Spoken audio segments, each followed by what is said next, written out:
चीन ने J-20 fifth generation fighter jet बनाया जो कि चीन का एक कामयाब फिफ्थ जनरेशन फाइटर जेट है और चीन इसे कामयाबी से इस्तेमाल भी कर रहा है और 250 से ज़्यादा ऐसे एयरक्राफ्ट बना भी चुका है। लेकिन सवाल ये पैदा होता है कि ऐसी क्या ज़रूरत आन पड़ी कि चीन के पास एक कामयाब फिफ्थ जनरेशन फाइटर जेट होने के बावजूद चीन एक नया फिफ्थ जनरेशन फाइटर जेट बना रहा है जो कि FC-31 है, या आप J-31 या J-35 भी कह सकते हैं। आज की इस वीडियो में हम यही जानने की कोशिश करेंगे कि ऐसी क्या वजूहात है कि चीन एक दूसरा फिफ्थ जनरेशन फाइटर जेट बना रहा है, और हम ये भी देखेंगे कि पाकिस्तान इसे क्यों खरीदना चाहता है। So without wasting more time, let's start. दोस्तों, हर मुल्क की एयरफोर्स का एक क्राइटेरिया होता है, रिक्वायरमेंट्स होती हैं या डिमांड होती हैं। वो मुल्क उसी के मुताबिक वेपन खरीदता है या बनाता है। ऐसा नहीं है कि आपको ज़रूरत ही ना हो एक एयरक्राफ्ट कैरियर की और आप उसे लेकर बैठे हों।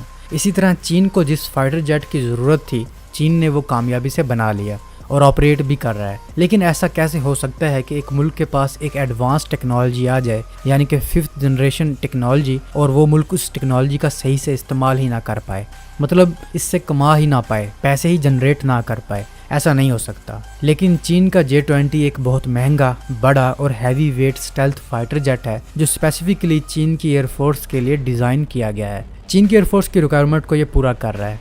इस महंगे फाइटर जेट को ना तो कोई मुल्क खरीदेगा, जो कि चीन की मार्केट है इसमें तो कोई भी नहीं, और ना ही चीन इस फाइटर जेट को किसी दूसरे मुल्क को बेचने का इरादा रखता है, और ना ही इस फाइटर जेट की मार्केटिंग चीन ने की है। इसकी वजह यह है कि J-20 में चीन की state of the art technology use की गई है। चीन इसे किसी दूसरे मुल्क के साथ शेयर करना ही नहीं चाहता। इसमें advance electronics, avionics, radars, mission computers, fire control systems, weapon base system सब स्टेट ऑफ द आर्ट हैं। इसलिए चीन इस तैयारे को किसी दूसरे मुल्क को नहीं बेचना चाहता, जैसा कि अमेरिका अपना F-22 रैप्टर किसी दूसरे मुल्क को नहीं बेचना चाहता। और कमाई करने के लिए अमेरिका ने F-35 fifth generation fighter jet बनाया है, इसकी मार्केटिंग भी की है और इसे खुद भी इस्तेमाल कर रहा है, और दूसरे इत्तेहादी ममालिक को इनकी डिमांड और रिक्वायरमेंट के मुताबिक मॉडिफाई भी करके दे रहा है। इसी तरह चीन भी चाहता है कि वो इस टेक्नोलॉजी से भरपूर फ़ायदा उठाए और पैसे कमाए। इसलिए चीन FC-31 या J-31 बना रहा है ताकि दूसरे ममालिक को बेच सके और ख़ुद भी इस्तेमाल करे।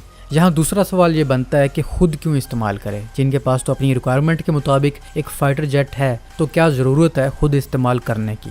तो चीन का जो J-20 है वो मल्टी रोल फाइटर जेट नहीं है, वो जस्ट एयर सुपरियॉरिटी के लिए बनाया गया है। इसे चीन की नेवी अपने एयरक्राफ्ट कैरियर्स के लिए इस्तेमाल नहीं कर सकती, क्योंकि J-20 साइज़ में बड़ा और हैवी वेट फाइटर जेट है जो कि एयरक्राफ्ट कैरियर्स के लिए बिल्कुल भी फिट नहीं बैठता, क्योंकि ये जगह ज़्यादा घेरता है, जिसकी वजह से एयरक्राफ्ट कैरियर्स में थोड़े से J-20 समा सकेंगे, और भारी होने की वजह से कैटापल्ट लॉन्च में भी मसला आएगा। चीन का J-20 साइज़ में अमेरिका के F-35 और F-22 रैप्टर से भी बड़ा है। दूसरी वजह यह है कि J-20 एक लॉन्ग रेंज फाइटर जेट है जिसकी एडिशनल फ्यूल टैंक्स के साथ रेंज 5,500 किलोमीटर है और कॉम्बैट रेंज 2,000 किलोमीटर है, और चीन के J-31 की कॉम्बैट रेंज 1,200 किलोमीटर है, जो कि चीन के एयरक्राफ्ट कैरियर्स के लिए ज़्यादा कॉस्ट इफेक्टिव है। और J-31 को J-20 की निस्बत आराम से लॉन्च और रिकवर किया जा सकता है।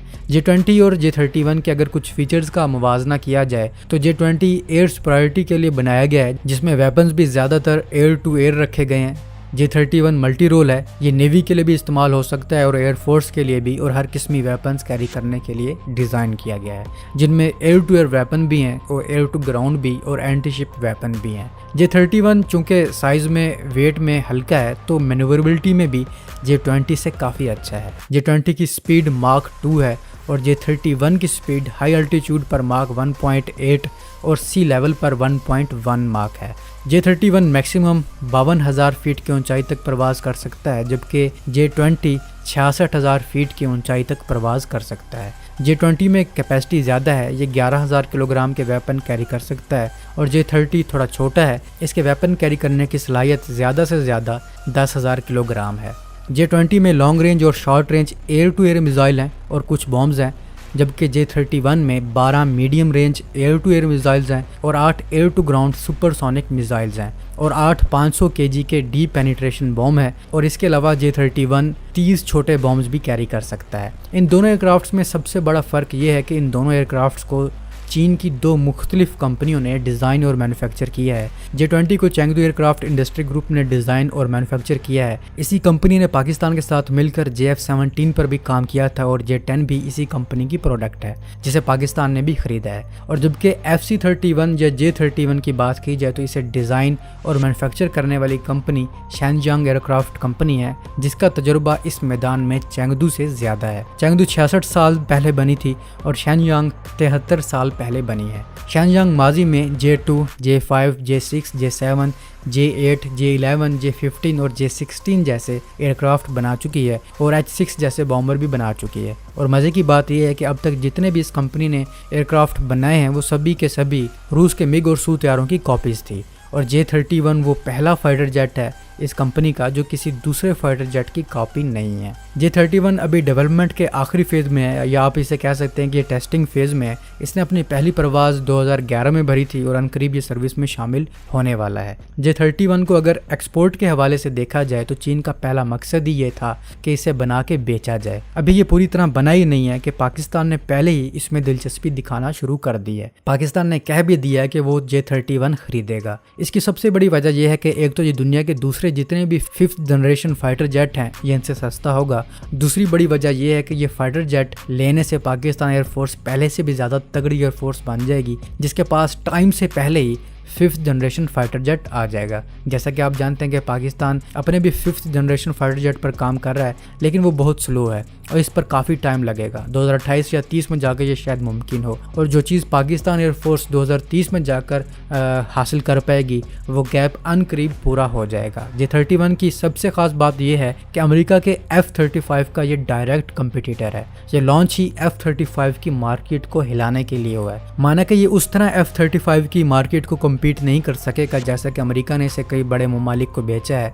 अमेरिका ने अपने इत्तेहादियों से फ़ायदा उठाया है, इसे ज़्यादातर नेटो कंट्रीज़ को बेचा है और उन ममालिक को बेचा है जो अपनी सिक्योरिटी के लिए अमेरिका पर डिपेंड करते हैं, जिन्होंने अमेरिका से इत्तेहाद किया हुआ है, जैसा कि साउथ कोरिया, जापान, इजराइल वगैरह। ऐसे ममालिक को तो चीन कभी भी अपना जेट नहीं बेच सकेगा जो अमेरिका के पिट्ठू हैं। लेकिन F-35 इस वक्त most restricted export oriented platform बन चुका है।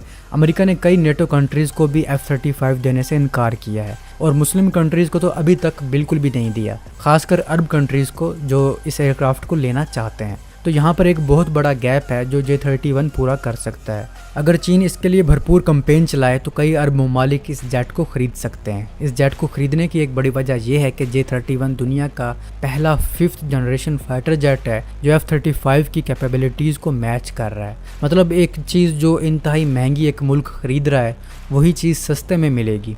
हाँ, अब कुछ लोग क्वालिटी की बात करेंगे, वो भी बता देता हूँ। पिछले कुछ सालों से हर महीने कोई ना कोई F-35 क्रैश होता आ रहा है और अभी कुछ दिन पहले ही एक हुआ है। आप लिस्ट उठा के देख लेंगे, दर्जनों F-35 सिर्फ टेक्निकल फेलियर की वजह से क्रैश हुए हैं। और J-20 के बारे में आपने कितना सुना है कि J-20 कितनी बार क्रैश हुआ है, जो कि एक चाइनीज़ टेक्नोलॉजी है। नो डाउट चीन घटिया माल भी बनाता है लेकिन अच्छा माल भी बनाता है। बस फ़र्क ये है कि आपको कैसा चाहिए, अच्छा या घटिया। लेकिन फिर भी एक एयरक्राफ्ट और दूसरी आम छोटी प्रोडक्ट्स में फ़र्क होता है। कोई भी मुल्क किसी दूसरे मुल्क को एक अहम चीज़ दे रहा हो और उसमें 2 नंबरी करे तो मार्केट को कम्पीट करना तो दूर की बात है, वो मुल्क आपसे दोबारा डील ही ना करे। तो FC-31 को लेने का दूसरे ममालिक को ये भी फ़ायदा होगा कि ये अमेरिका की तरह एक सैंक्शन प्लेटफॉर्म नहीं है कि तूने मेरी बात नहीं मानी तो मैं तुझे अब त्यारे के पार्ट्स नहीं दूंगा, तूने ये नहीं किया तो मैं मेंटेनेंस नहीं करूंगा, मैं इंजन नहीं दूंगा वगैरह। FC-31 चीन के लिए एक बहुत बड़ा मौका है एक बड़ी मार्केट कैप्चर करने का। लेट्स सी कि चीन इस बार ऐसा कर पाता है या नहीं। आप इस बारे में क्या राय रखते हैं कमेंट सेक्शन में ज़रूर बताइएगा। तो मिलता हूँ एक नई वीडियो में, तब तक के लिए अपने होस्ट बिलाल को इजाज़त दीजिए। अल्लाह हाफिज़।